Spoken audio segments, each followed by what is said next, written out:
I will tell you one thing that I do see agents do that I think it's very hard, and I've had to coach my agents on. Do not try to fight a battle that your client's not fighting. So many times it blows me away. I'm like, but is your client willing to draw that line? Then you are not drawing that line. Welcome to a private conversation with me, Steve Robbins. I'm sitting down with some of the biggest names in Indianapolis real estate. I've enjoyed these conversations immensely, and I hope you will too. A big thank you to Executive GM Ian Soroyan and his whole team for hosting us at Cunningham Restaurant Group's Commission Row and Mel Speakeasy, located in downtown Indianapolis within the Pacer Sports and Entertainment Complex. Check out the show notes to learn more. And now, the owner and managing broker of Real Results and the founder and CEO of X Factor Coaching, Tiffany Dearman. When you left CP Morgan, you knew right away you were going to open a brokerage? I didn't leave CP Morgan. I was Okay. at CP Morgan until the day we found out. And you had a brokerage at the same time? I had gone and gotten licensed, and I had gotten my broker's license. It's crazy. I got my license in, I think it was July of like 96.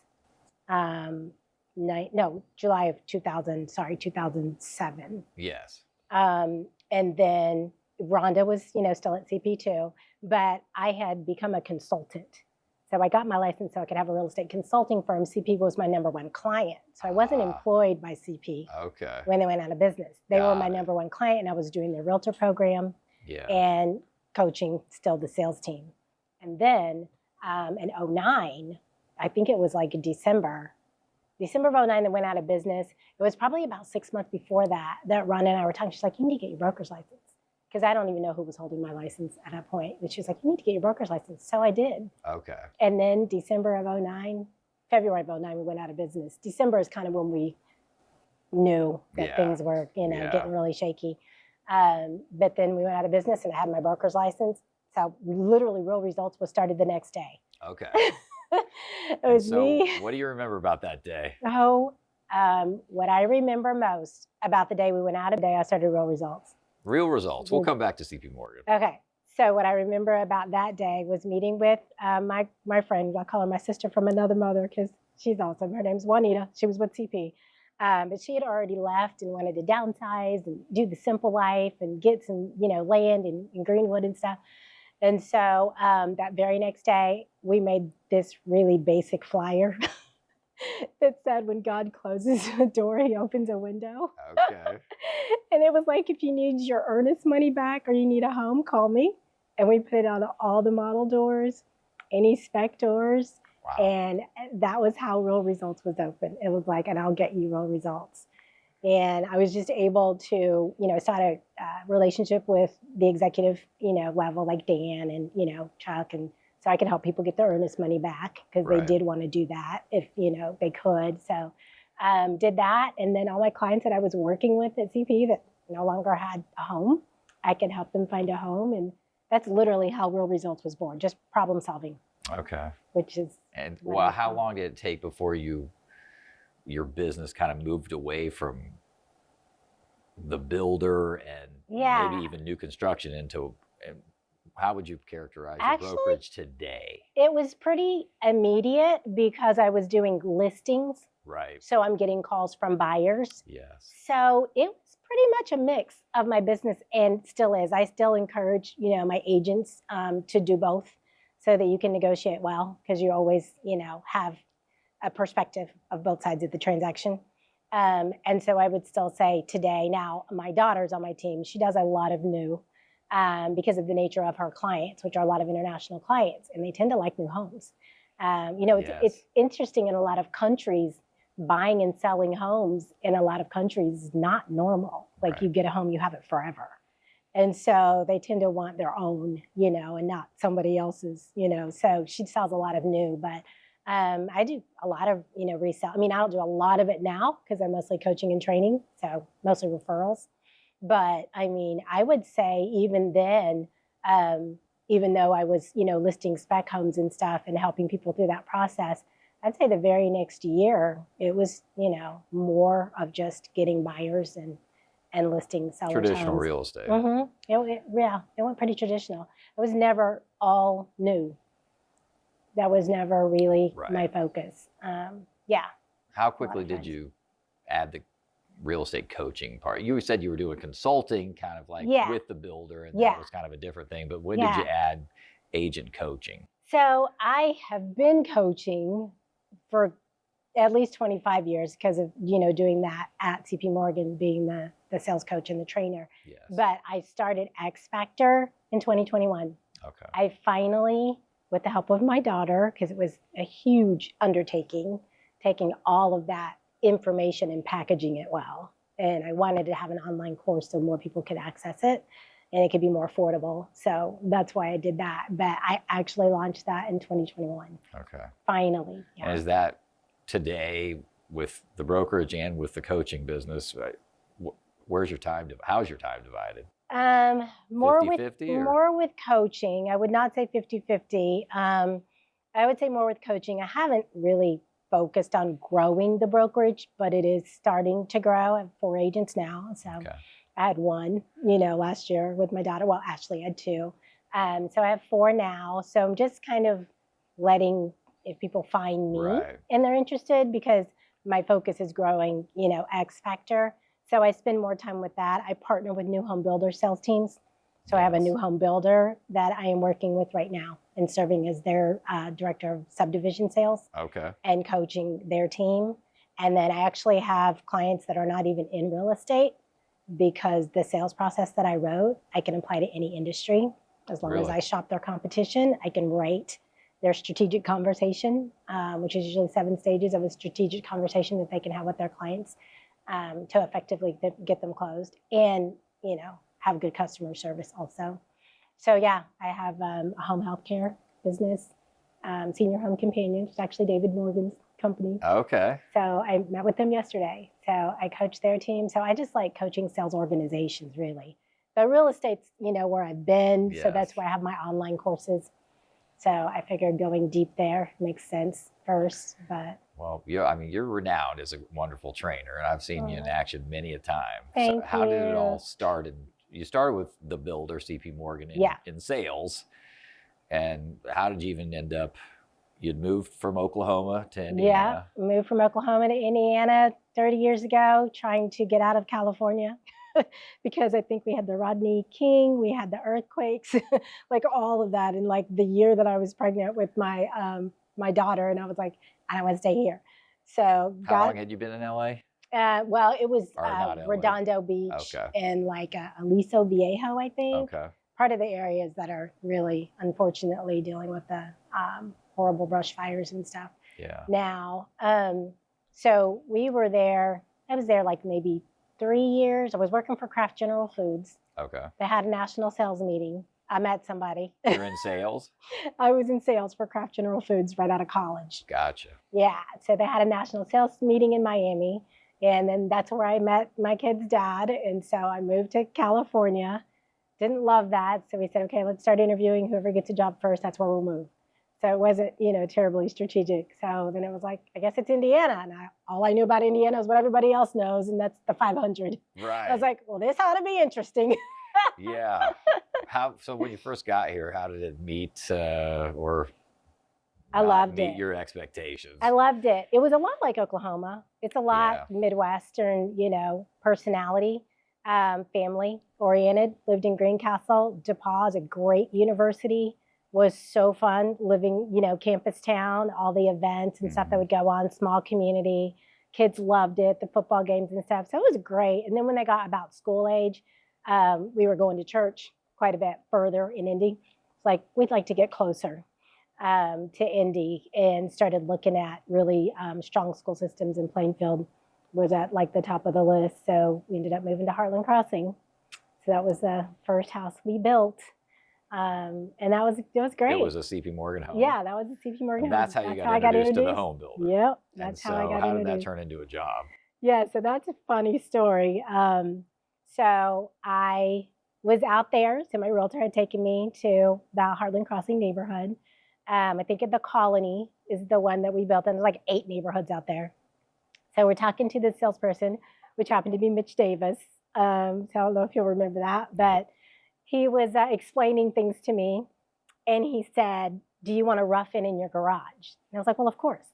I had no idea what a ruffin Who was. doesn't want to rough it in the garage? I was like, what's a ruffin?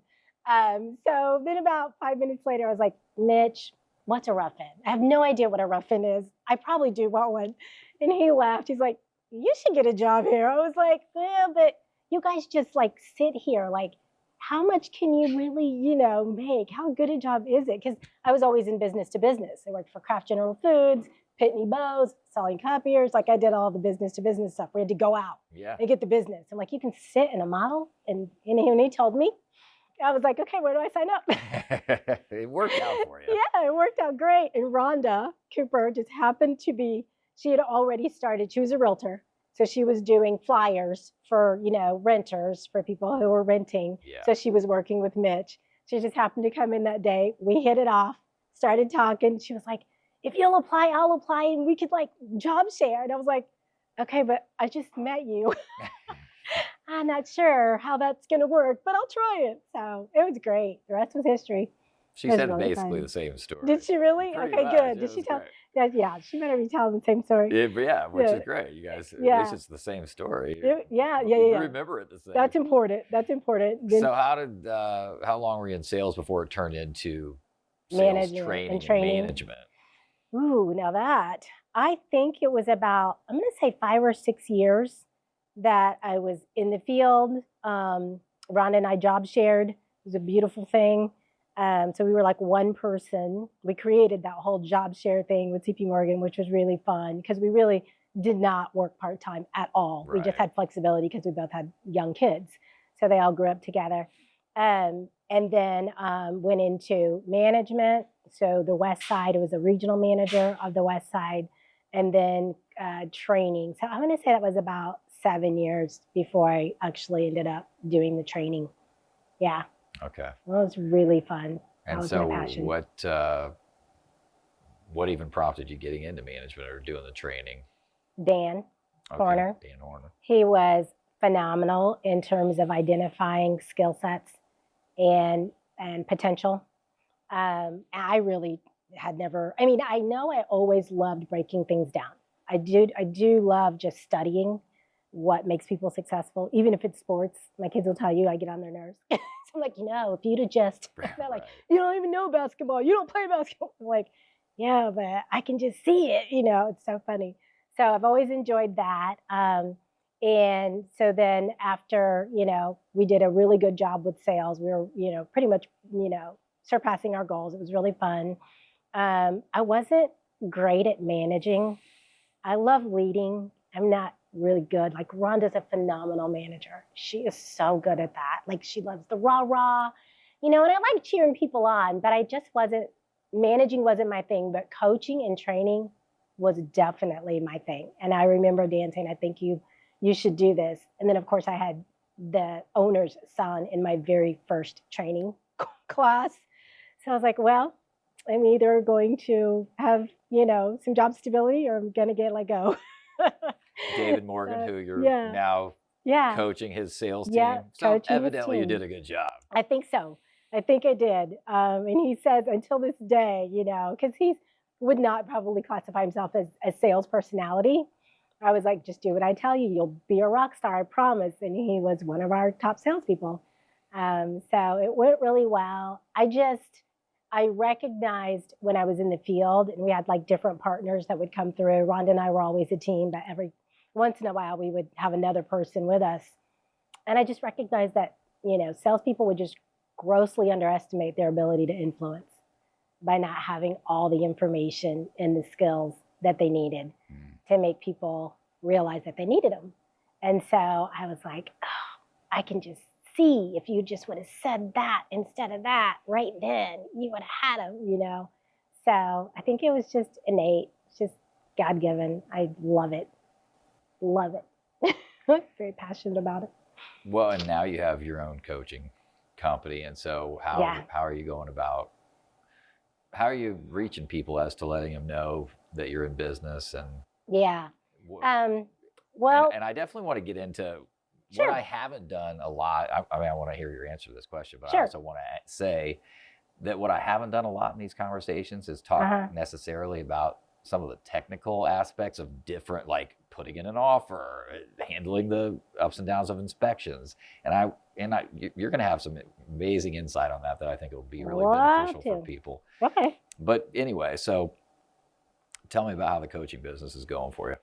Well, what I would say is I think I've been extremely fortunate because, being in this business almost 30 years, I've grown up with a lot of people who have, in one way or another, been the recipient of my training. Yes. A lot at CP Morgan, who now are either brokers, managing brokers, or executives at builders. Yeah. So it was really cool because when I finally launched X Factor, it was like, what took you so long? Okay, we want you to come train our team. So I've been able to pick the low-hanging fruit. Yeah. I really have. Literally for 2 years. It's been phenomenal. I've gotten to work with several of the local builders and their sales teams. So I would say I am just now really getting strategic about a national presence in marketing and campaigning and really, putting together a comprehensive marketing program because I've been busy and sometimes that takes you away from, the long-term planning. And so I'm trying to step back from being so busy so that I can really grow the online courses. So, because obviously that means I don't have to be everywhere. I can do, some coaching sessions and help move people through that. And so that's really my focus right now, where I have been spending a lot of time doing live coaching and training with builder sales teams and with realtors, more online with the realtors. So I would say this is my big year for really going try to compete with like the Jeff Shores and That's awesome. Maybe a little Tom Ferry, although what we do is totally different, which is what I love. What I do is so sales process. It is so the most effective way to engage clients and earn the right How is it to get their business because it goes deep. And so what I would say is I'm about a strategic conversation. So I don't like to say scripts because scripts only work when both people know their part. And I'm sure you've noticed clients don't know their part. They say what they want to say, right? And you got to be able to follow them and you got to be able to stay on track with what they need to know. And most people don't know what they don't know. And they need you to earn the right to share that with them. And so what the X Factor, I call it service. It's a 7-stage course. It's an acronym for seek, educate, review, visualize, identify, close, and execute. And what those are action words. And it's the things we need to do with our clients. With the real estate industry, it's backed by the buying process, which we did a ton of research on when I was in new home sales. There is a buying process. There are 7 decisions, major decisions that buyers need to make before they're comfortable to purchase. And so I'm thinking if they have a process that they've told us that they need to go through, then why wouldn't we walk them through that with the way that we sell? And so that is what the X Factor service process is. It's the 7 stages backed by the buying process, the most effective way to have a strategic conversation around the house, around the lot, around the area, around the community, and most importantly, around the budget. And that's an area that I think a lot of us leave out, is talking about money. Most people buy a payment before they buy a house. So many agents don't understand mortgage financing and understanding that for a lot of people, you're selling payment as much as you're selling a house. Absolutely. You're not going to close them until that is addressed. So you can send them to your lender, which of course lenders have a wonderful role to play in the process, but you're not going there until I've walked you through it and been able to celebrate with you and get all the information because it builds loyalty and credibility and all that. So that's what I teach agents to do, is to walk through and how to turn the lead call, into an actual client, because answering that phone and what you say in those first few seconds, that's it. You got a few seconds. What's the most important thing that you can tell a new agent? You're sitting down with a new agent and what do you think the highlights are a new agent needs to understand if they're going to be successful? I think your business starts with being able to turn a lead call into a client. I think if you can't do that, you don't need to worry a whole lot about marketing and all the other stuff. Because if you don't know what to do when you get a client in your grip or on the phone, then you're still going to struggle in real estate. And with 80% of agents nationally jumping out in first 2 years, which is still the stats, there's a level of competency that just has to happen. And I think that definitely gets overlooked. So I say, and it drives confidence.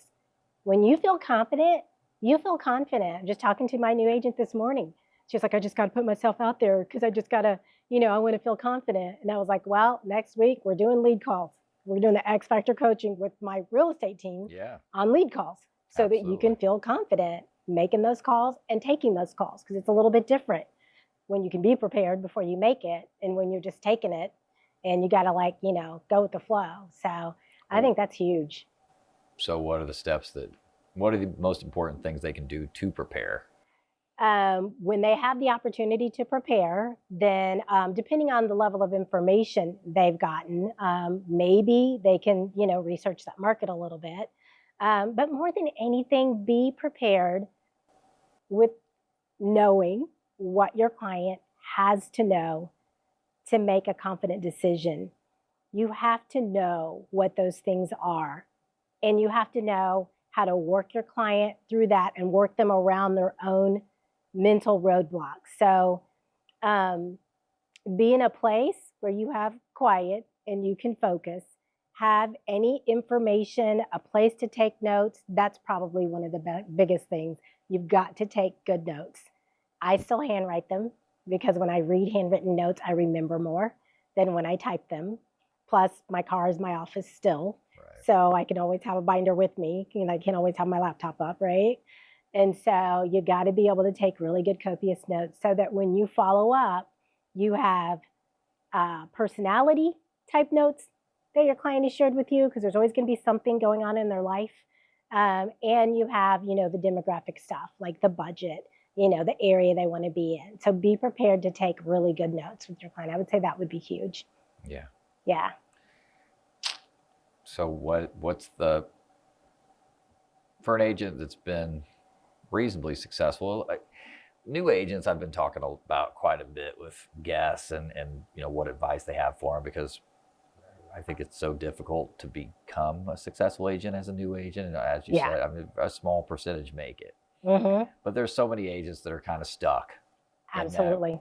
Couple million or whatever the number is they're doing. Yeah. And so what are you seeing, or how are you coaching them to take it to the next level? Because that's a lot of agents. That is a lot of agents, and that is a lot of the agents who take my course. So I would say that 3 to 6 year range, that 3 to 10 million even, it's huge. And a lot of times it depends on how you got successful in real estate, because in real estate, unless someone is pushing knowledge to you, you're learning one transaction at a time. And so that just depends on how many transactions you do and the nature of those transactions. Yeah. So I have agents who've been in the business like 5 years that I'm talking to last week, and they went through stage 6, which is, the lot. And they're like, you know what? I never spend time out front in the yard in front of the house. I just want to get in the house. I never step back and say, so what do you guys think of the front of this house? Do you notice the space between the homes? I don't spend enough time in the yard, and property ownership is still a huge motivator for people. And so it's just stepping back and getting back to just fundamentals or things that you just may have never been doing that can up your game with the next client. Like, you need a full tool belt, and then you get to pick the 20% for that client. But I think it's hard in real estate to get a full tool belt unless someone is pushing to you some of the things that you're just, one of them's like, I didn't really know that was called a beehive. I like the language. Right. I don't have all the language, which gives you credibility. It makes you come across like you're a student of the game. And if you don't have all that language, your client doesn't really know what's missing until they hear someone else. And then they're like, oh yeah, I think I would go with them because it sounds like they know what they're talking about more. Yes.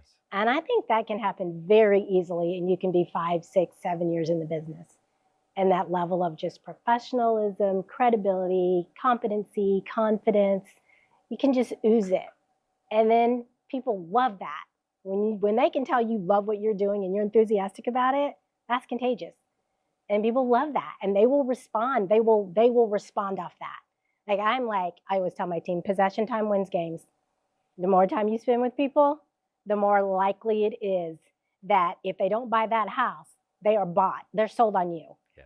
And so I am bullish when I, coach the new home builder sales teams, and someone walks in the door and salespeople will tell me, but they're in a hurry. I've literally had people walk in the door and say, I'd start, with, hey, let me just kind of tell you a little about, like, we just have 10 minutes. Like, oh, okay. Well, let me just be really quick with this, because I know this isn't going to matter till it matters. And then that's when it's usually too late. 45 minutes later, Steve, they're like, wow, this was so helpful. But I know that they need more than 10 minutes to make a decision on purchasing a home. And so I think when you have that confidence because you feel so confident, it's so much fun.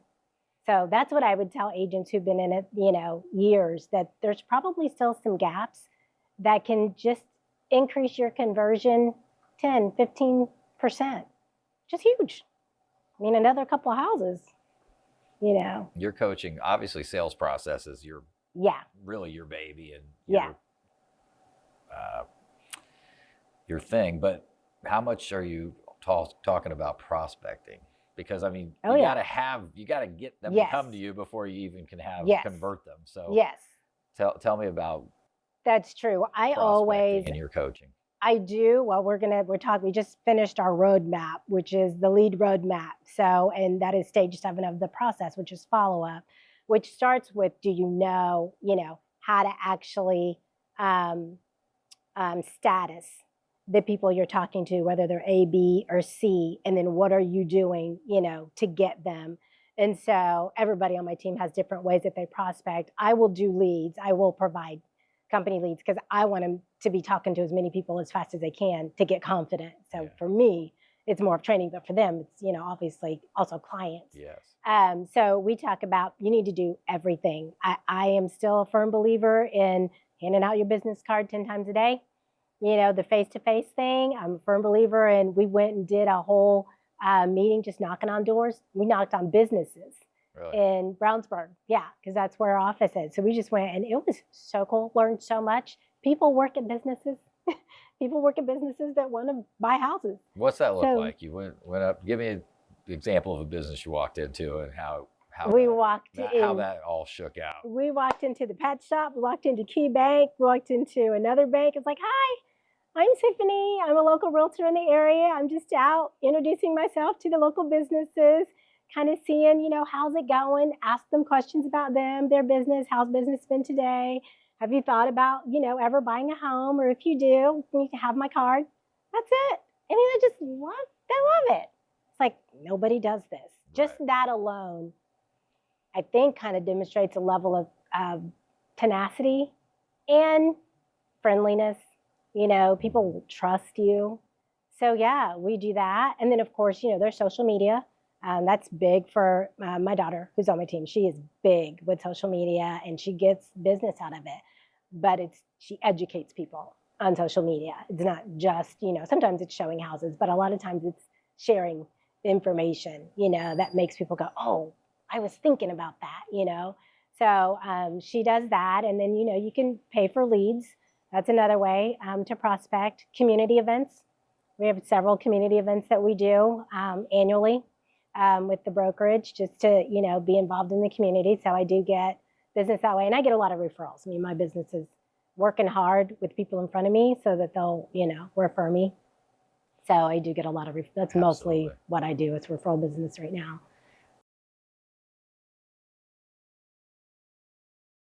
Mission Row offers an unforgettable dining experience with high-quality steaks, a raw bar, and exquisite seafood curated by an expert culinary team. The menu, designed to delight every palate, features seasonal ingredients paired with an extensive wine and spirit selection. Open weekdays from 4 p.m. and for brunch at 10 a.m. on weekends. Continue the evening at Mel's Speakeasy below. After dining, enjoy an after-dinner drink with a wide selection of wines, cocktails, and spirits. Open daily from 5 p.m., Mel's is perfect for relaxing and unwinding. Commission Row and Mel's Speakeasy. An unforgettable dining experience awaits. I watched you do some training in last year when the settlement came out with the lawsuits and the new changes that we had to face with buyer Yeah. agency agreements, For sure. with BAC being taken off the MLS. Yeah. Are you still seeing mistakes that people are making out there? What are the most common? A lot of people, I would say for quite a few realtors, particularly the good ones, they've moved past this. It wasn't Yes. that big of a deal. Yes. But for some, they're still struggling out there with the Yeah. idea of getting a buyer broker agreement signed up front before you Yep. even go through a home. You really you have to commit to me before you even walk through the door. Yeah. How kind of difficulty are you seeing people having with that, and how have you helped them? Yeah, I think that is still a struggle for people, feeling like they have a reason to ask this person to trust them, and especially if they're new and they don't have that confidence yet, that level of competency. But I think that's where you just have to still know that this is a profession. It is a business. There's all kind of ways, to skin the cat when it comes down to the actual closing, the actual purchase. But I do think it's important, and I tell this to my team, even my newbies, people, you're committing to them. You are committing your time, your efforts. You can tell them those things, what that looks like, what you're going to do, and how that's different. You do need to be able to do that. And I think once you walk people through that and you do it and you're likable, then I think most people, they'll try it. And you may have to be a little bit strategic about how long you want them to sign that for. And maybe this is, kind of a testing period, or, we'll see how this goes. But I would like you to know, I'm definitely going to, be working for you, even when you don't have time to be looking at houses. I'm going to be keeping you at the top of my priority list in my business. And that's important because we don't want to lose anything, because the market's always changing. So that's kind of, just a little snippet of how I try to help agents. But, your language, your posture, the way you say the things you say, when you pause, like I get all, into the nitty gritty so that they can feel confident. Because sometimes that's just what they're missing, is how do I say this, and still seem pleasant and not pushy. And so you got to have that language that helps you do that. Yeah. Right. Do you practice in front of the mirror? Oh, yeah. Well, I mean, now I've been doing it for so many years, Yes. But if it's something new, and when it was buyer agency, just going through the whole, agreement and some of the things that I would want to say to sellers, I had to come up with my phrases, like, how am I going to phrase this? And, so yeah, in the mirror, shower, brushing the teeth, going through my head. It's just, it's priceless. Practice, you got to practice. You got to practice. And that's probably the biggest place where you really look around and you have to ask how many agents are actually practicing what they're working on, their skill development. Right. And, you're forcing them to do it if they're part of your program. But, Yeah. And some brokerages are probably better at, offering the skill development programs than others. Yeah. What about just within the transaction itself? How much, if any, do you do coaching on negotiation?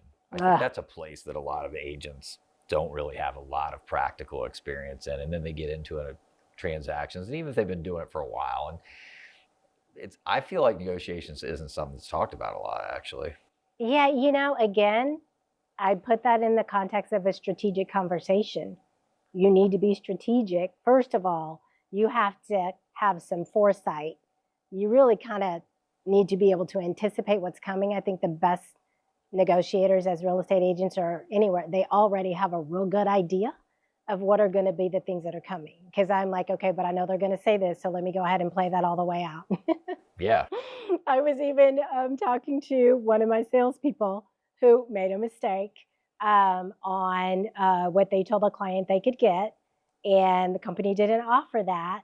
And so to get that would have been probably like a $5,000, mistake. And so I said, okay, as soon as you say, well, they can do it, but they would have to build, affordable custom, which is now a new base price of like $10,000 more. You're talking from a perspective of a salesperson for a builder? Yeah. Okay. Yeah. Sorry. But the bottom line was, my main thing to her was, okay, and as soon as you say that, they're going to say this. So what are you going to say? And then when you say that, they're going to say this. So what are you going to say? So I honestly feel like a lot of negotiating is anticipating where you're going to have to go with this.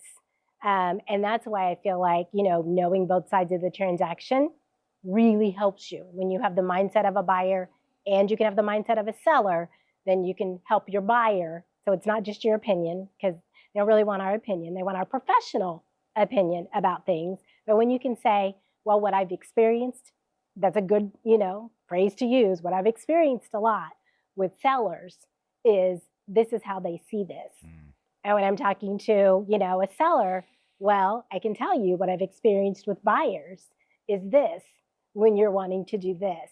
So how would you respond if that happens? I think taking people to the end and playing it out as much as you can before it ever happens, I think a lot of times that eliminates the need to go back and forth with negotiating. Did I answer your question? Yeah, I think so. I think so, for sure. The emotional intelligence or the empathy to put yourself in the other person's shoes. Yeah. And I think a lot of agents lack that too, or that's a skill that certainly could be developed. Yeah. I will tell you one thing that I do see agents do that I think it's very hard, and I've had to coach my agents on. Do not try to fight a battle that your client's not fighting. We can get emotional. I couldn't agree more. So many times it blows me away. I'm like, but is your client willing to draw that line? Then you are not drawing that line. Even though you think it's wrong, even though you think they deserve it, if your client sees the value in this, then you can't go fighting a battle because you're going to lose on both sides. This is what they want. Your job is to help them get what they want. So I do think in negotiating, a lot of times we forget that our job is to keep everybody calm and to bring everyone together, not to draw lines that we personally feel like, are really critically important. And sometimes I think that, agents can make mistakes there. I know I've had to talk a few agents off the ledge in situations like that. Well, I certainly know from my experience as a new home salesperson, and I'm sure your experience as a new home salesperson, when it's a little different than what you're saying, but it certainly makes me think about when the realtor would bring a client into the model home. The client wants to buy, and the realtor's like, wait, hold on, we've got 3 more we need to look at. They want to buy a house. Yes, or the proverbial, so what can we get?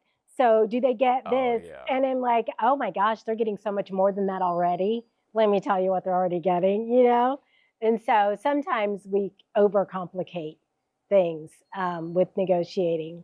Yeah. So I think that that's something you have to be really careful about as realtors. And again, just anticipating, having some idea of what's important to sellers and what's important to buyers. And then you can have a better, chance of bringing them together. Yeah. A lot of your experience in coaching is dealing with buyers, but how is it different for dealing with sellers? When it comes to having a strategic conversation, reading people, understanding that selling or purchasing a home is a very emotional decision backed up with logic, it's not a whole lot different. Do you have any particular recommendations on listing presentations, of how someone should approach a listing presentation? I have all kinds of recommendations on that. That's what we're here for. Tell me. I give up all my secrets. I do think that the way I will always start my listing presentation is hearing from my seller, my potential seller, which is, are there any objectives, challenges, anything right now that we need to talk about before we get into, and I will always tell them, here's what we're going to do. I'm going to go through this. And so I tell them what we're going to do, then we do it, and then I go back and summarize what we did. So they kind of know the process we're going through. I personally like to walk the house before I say anything, because if I say something and then I walk that house and I got to take it back because I'm talking about, what it's going to take to list, or, you can tailor your conversation specifically to their home. So I typically have them walk me through just briefly their home so that I can see, the care or, how things are. So then when we start talking about what's it going to take to get market ready, I can, make sure if there's difficult conversation, I would say edge. Edge is one of the biggest things. Talk about that with the buyer course too. A lot of it completely applies. But edge is the ability to deliver a tough message and make them thank you for it. Mm.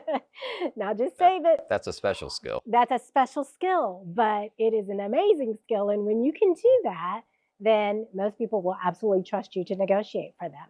And so you got to be able to deliver that tough message, and you just have to be able to couch it in a way that's not offensive, because they're hiring you for a reason, to get their home sold, hopefully top of market.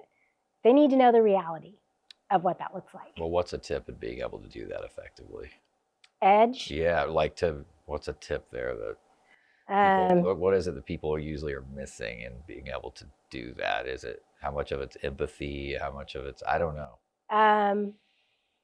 Credibility. And a lot of times credibility comes from knowing market information. So if I'm talking to them about opening up the space in their home because we got a lot of furniture, or were you thinking about moving anything? Did you have a storage pod, kind of thing? And they're like, well, we don't want to move a whole lot of stuff. Well, I will tell you, with the staging company that I use, who is also a good friend of mine, latest research shows that, and that might be, this part of the house is really big for people. I think being able to present information in a way that doesn't sound like it's just your opinion, because a lot of people will think as realtors, we're just giving our opinion. And we don't need to give our opinion. We need to give what the market is bearing. We need to do the research. Research gives you credibility. Social proof. Yeah, absolutely. So I think that's a huge one, in being able to be edgy, because now you're not just saying, that's a little cramped and crowded, which I'm sure that, someone might say that and think it's not a big deal. But it's like, based on what? Where's that coming from? So I think it legitimizes your comments, even though we may have something completely different going through our head. Right. But how it comes out of your mouth, it's important. And we all feel that way. I mean, we feel that way about our own homes, right? I mean, we want to, we don't want someone to just come in but we do want someone to tell us the truth and how we're going to get it sold. I'm sitting here thinking about talking to you. So much of our similar experiences with new home sales, from where me and my business partner started High Garden. At the time, it was Easy Street Realty, when we were focused really on helping builders sell their product. I remember Easy Street. Absolutely. And we did a Sold lot of business with you and We Rhonda. sold a lot of houses. Yes, we did. And a lot of other people too. And it was a lot of fun. And then we started we were hiring people from new home builders that were model salespeople. Right. And our business model was built around that concept. And I've, over the years, thought a lot about the difference between a new home realtor or someone that's coming, the idea of being a builder salesperson versus being a traditional realtor. Mm-hmm. The way I look at it, but I want to hear your opinion. Uh-huh. I look at the builder salespeople, they're really taught to sell. I mean, and there's a process. You're bringing that to the other side a little bit. Yes. But I knew that if we hired those types of people and we gave them leads, they would be better at converting them. Yes. Now, on the other side, you have the traditional realtor who, if they're successful, they have more of an entrepreneurial mindset. Mm-hmm. They're running their own business, and they're not necessarily viewing themselves as salespeople at all. They're viewing themselves as advisors or guides. Right. With new home salespeople, people coming from new construction, they struggled sometimes operating without structure. Right. Now, a lot of realtors do too, but the successful realtors are good at operating without structure, or they are able to create their own structure. They have that discipline. Yeah, they create structure. What have you seen the differences? I would say it's taken me, I was working with a home builder in the late 90s. We started Easy Street, now High Garden, in 2000. Uh-huh. It's probably taken 20 years really to evolve almost away completely from the new home salesperson mindset to more of a business owner mindset. Mm-hmm. How do you characterize that difference? And what do you think about the real estate people that are like, hey, we're not salespeople, we're advisors, we're guides. Yeah. We're just helping people. We're not selling them. I'm going to make a few people probably won't love this, but that's all right. I reject that. I think if you only get paid when something gets sold, you're in sales. Now, I think that people shy away from that because of the perception of salespeople. To me, there's no higher calling, because I think when you define yourself as being in sales, then I think that's what allows you to add some structure. You need structure, strategy, and fundamentals. Whether you're an entrepreneur or not, I believe you can do your client a better service. You can help them get what they want and trust you to get them there when you recognize that they deserve that structure and that strategy. They deserve for you to share certain pieces of information with them. They deserve for you to ask them certain questions and understand where they're at. They deserve a consistent follow-up. They deserve that from us. And I think that that is what sales is. I don't think it's a bad word. I think sales is a beautiful thing. But I also think that you have to have the credibility to do it. So I think you have to have both. I think, obviously, if you're in real estate, you're independent, you're a business owner. There's a whole side of that you've got to figure out how to run. But you needn't really worry so much about that if you're not closing deals. And so I do feel like the most effective way to close deals, to work smarter and not harder, like, more money, less time, right? Fewer paid leads. Let's close what's in front of us. Let's convert at a higher rate. I think that comes from having so much respect for your client that you're willing to approach them as though you're in sales.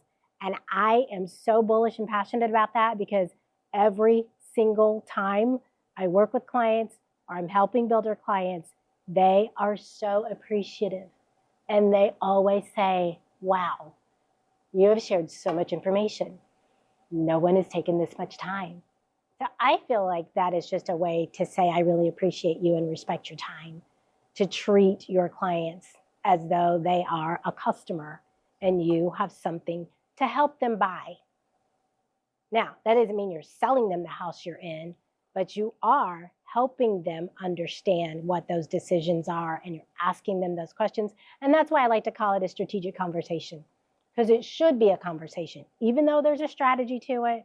And even though it's predictable, it's very consistent, it allows you to get really, really good, it still should just be a conversation.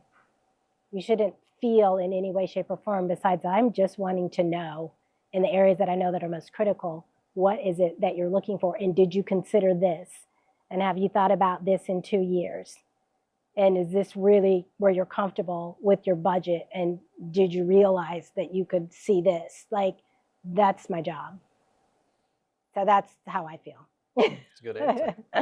And I think for the people that might be on the side of the fence, they're like, hey, we're not salespeople. I think that you said a lot of things that would make sense to them. Yeah. And no, I don't think you're going to piss anybody off. Maybe. Yeah, I doubt it. Wouldn't be the first time. That's all right. You're good at your job. And I love it. And that's also what you do. This is your bailiwick. You're selling the idea of there's a process, and here's how you can maximize and optimize your opportunity throughout that process. Yeah. And I think you hit the nail on the head earlier when you said it doesn't matter if the phone rings and you don't know what to do when they do call. Yeah. And so that's important. That happens a lot. I always like to compare, real estate or any kind of sales to like high paid professionals.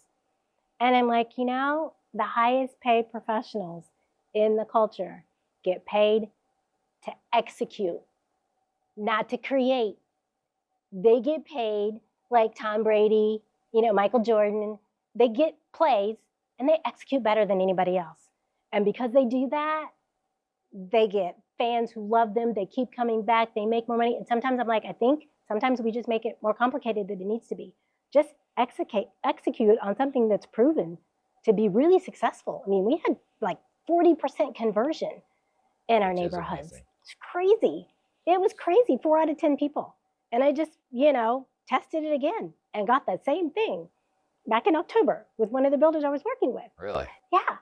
So I'm like, why do we, as, salespeople sometimes, we're just like, I have my way, which is fine. Your personality should absolutely be incorporated into whatever structure you're using. but you can execute over and over and over. And you should never stop being coached. Never. There's always gaps that you can be, brushing up on. So, yeah. How do you feel like agents can best prepare for 2025? I think 2025 has some potential. I'm excited about 2025. I don't know what all it's going to bring, but I feel energized. We just had our big kickoff meeting this morning. I used some Remember the Titans stuff because I love that movie.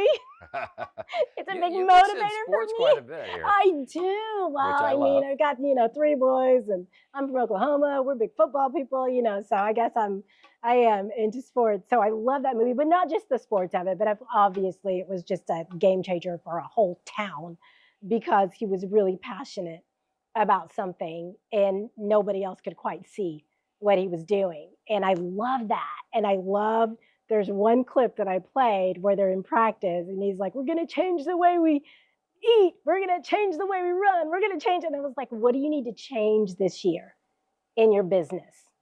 And then we wrap that around like 4 main words. I like to have words, the word for the year.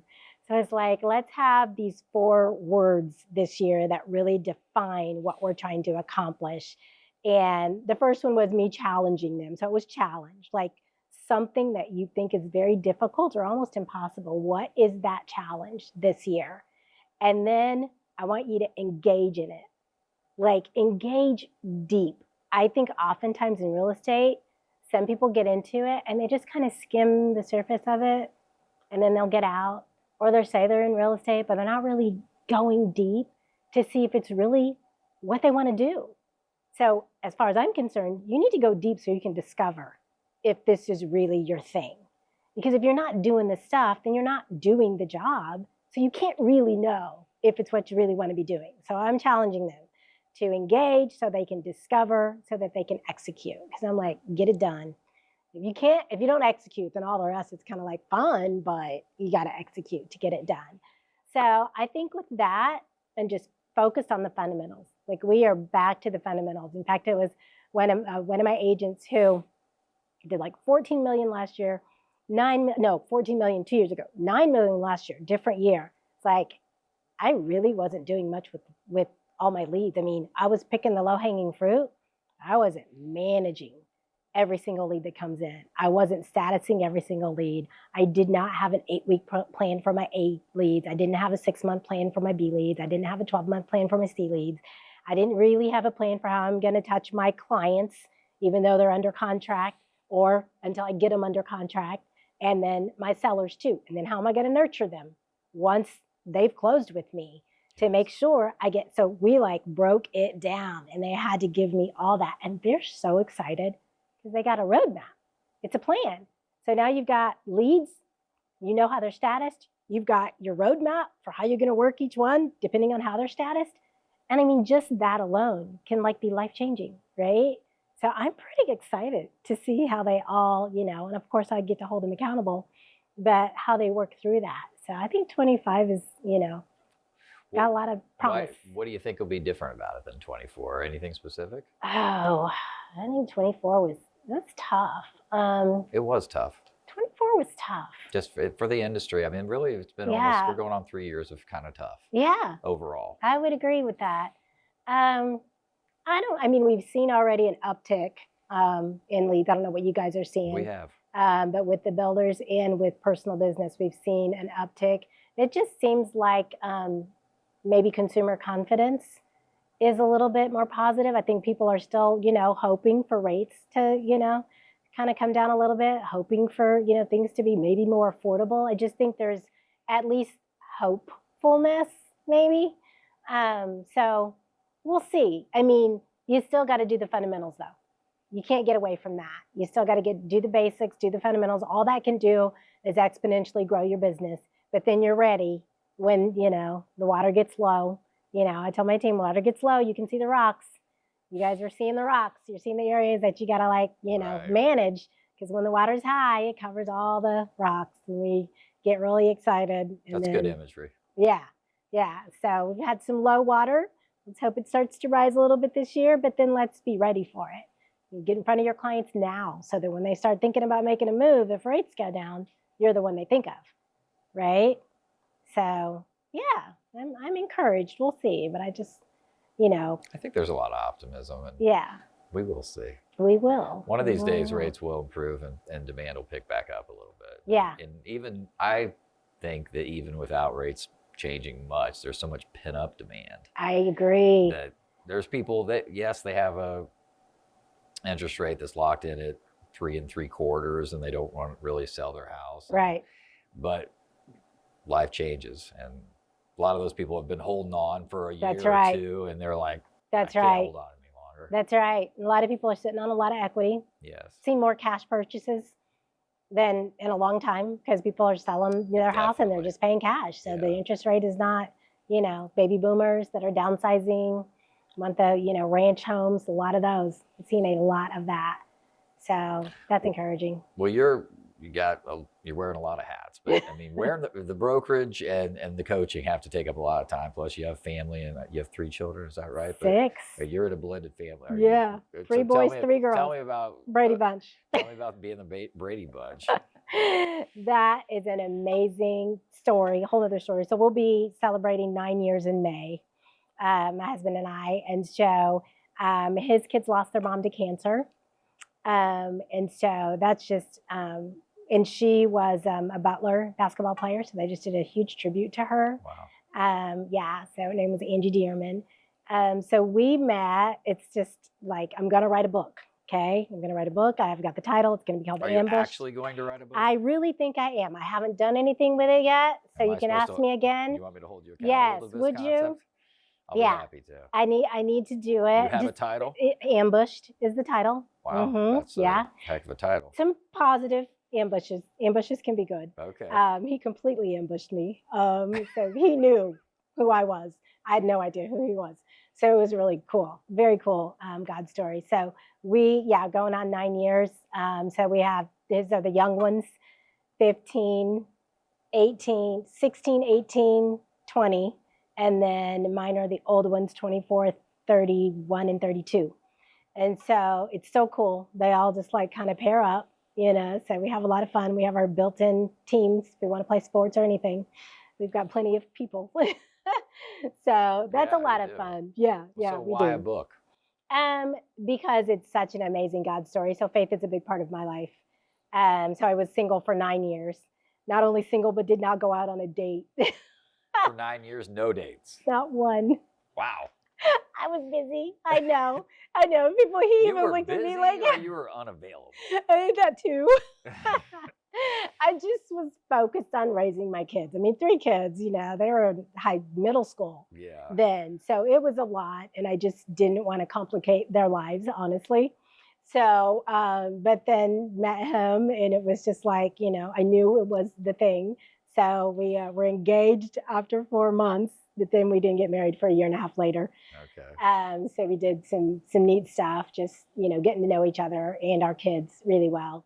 But yeah, so where was I going with that? Well, we were just talking the amazing. Yeah. So having 6 kids and Yeah.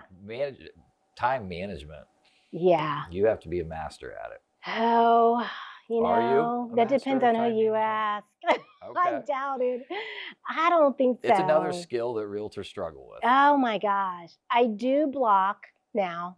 I have gotten to the point where I am bullish about when I will do appointments and then when I will leave my schedule open Okay. for work so that I can do to prep, because I've got to do prep work. I've got to do, busy work, admin work, a little bit of that. So I am pretty bullish about that. And I try to protect, certain days. And I'm between assistants right now, so I need an administrative assistant. Okay. One of my goals this year is I'm an administrative assistant, social media content person, and I'm kind of a marketer. So this will be my year to really invest in making sure I have other people doing the things that I should not be doing, so that I can really focus on the things I need to be doing. Fair enough. And I think that is just the interviewing, that part, and Yes. putting together position descriptions and then training people, but it's necessary, absolutely critical. So I am focused on that. And that some things, you know, when they have games, I'm going. You know, I'm going to be there. So we had a basketball game last night. You know, it was like 3 nights a week right now, but it goes so fast, Steve. Yes, well, it goes so fast. My youngest is a freshman in college, so I know. This is my second time around, and it's still going fast. Yeah. You know, so I'm like, I'll do it. Some things might just have to wait. You know, that's part of why it took me a while to launch X Factor, because I needed to like put in my time, because I'm raising, you know, 3 kids, single mom. I couldn't just not go work with clients as a realtor. Right. I needed to do that. And so I was like, it'll have to wait. And so, but I feel like God's timing it's good. But I definitely, the time management and time blocking, so you can protect your time to think, is important.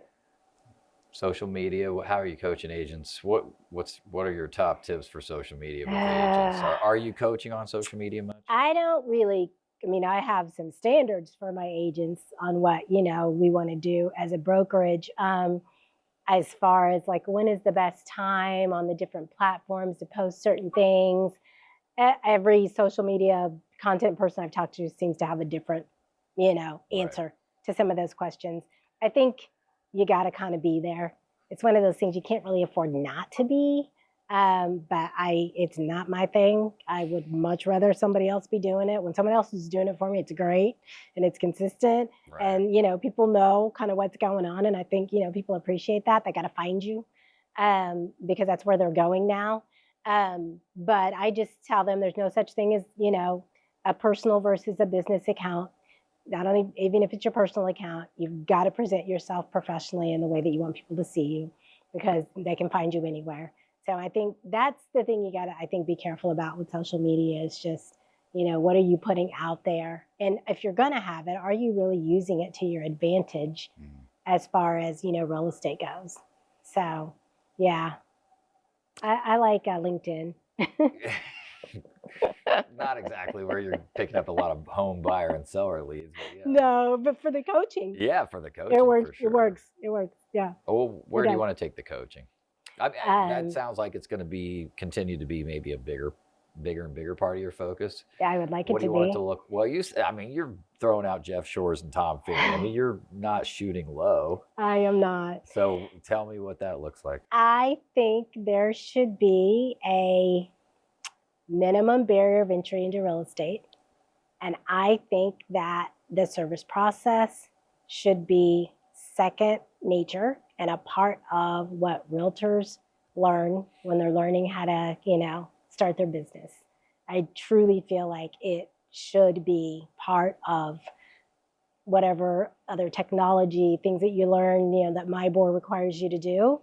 I think the most effective way to engage clients and earn the right to ask for business or influence them is critical.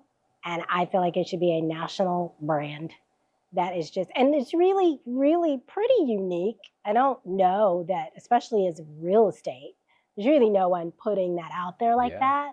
So I think the world is wide open for something like that, but I think it would just raise the level of professionalism. It would increase confidence earlier on in people's careers, so that they don't have to learn a transaction at a time over, you know, years. So that's really small goal. How are you going to keep growing it? Well, I'm starting this year with, you know, national, or I would say, you know, social media and internet advertising. It's gonna be an investment to grow it. So that's what I'm doing, working with a phenomenal marketer I'm so thankful for, that I finally found that really knows what he's doing. Good. And segmenting the market and different, you know, tenure of realtors and which ones, you know, would be the best to target and how many there are out there and where they are and, you know, all that stuff, which is what I've needed. So that's, this year will be the beginning of that, of doing that. And then meeting with brokers like yourself. Yeah. After I start doing that, then it'll be picking up the phone and saying, hey, what do you guys have, you know, on the, you know, schedule this year for your team? So you'd like to take this above and beyond Indianapolis, though? Oh, yeah. And so it is. Is it right now? Because it's on the internet. Okay. I mean, it's an online course. Right. Yeah, service is online. So yes, in fact, I would like to have it translated into other languages. Okay. Because everybody's in real estate in all the countries and nations, and so, and even within our country, languages. So I don't see any reason why we can't just keep going. Well, Tiffany, honestly, you're one of the best trainers and sales Thank coaches and you. process teachers I've ever seen. And you talked about having to have the energy and coming into an environment and lighting it up, and you do that naturally. I don't know if everybody can do it the way you do it, but you do bring that Thanks. positive energy. You never stop Thanks. smiling. And that's like Screw my right, face right now. right there. If people could just smile more often, it might help. That is great. You asked me what I would tell agents. I would say smile. Yeah, People can hear a smile, especially when you're on the phone. it's true. You need to be smiling when you're talking to people on the phone because they can't see you, but they can hear it. And oh my gosh, yeah, that's huge right there. That is huge. I love Well, that. keep up the great work. Thank you for sitting down and having an amazing Absolutely. conversation Thanks with so me. much, And Steve. listen, I really appreciate you I asking me to guarantee do it.